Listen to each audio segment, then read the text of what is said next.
Ndagusuhuje mu izina rya Yesu Kristo. Ni kuwa kabiri, ni umunsi w'136 w'umwaka, mu minsi izagira uyu mwaka w'ibihumbi 2023. Nubwo ahahise wakoze ibibi byinshi, ntutinye kuko nguteje intambwe nsha. Ibabarire wishimire imbabazi zanjye ngukoresha ibishya.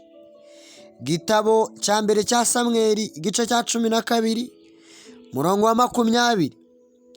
Maze Samweli abwira abantu ati, ntimutinye, ni ukuri ibyo bibi byose mwarabikoze, ariko noneho ntimukebakebe ngo mudakurikira Uwiteka, ahubwo mukorere Uwiteka n'imitima yanyu yose.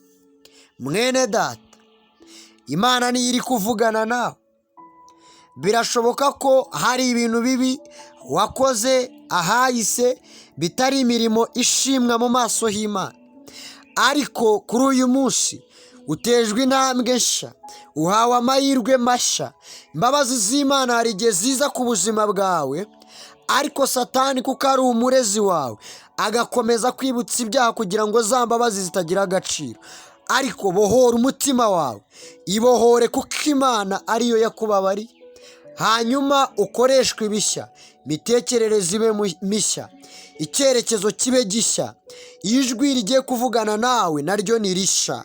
Emera wakira izo mbabazi z'Imana bidasanzwe, uzitangarize n'abandi bazimenye, kugira ngo ubwami bw'Imana buganze.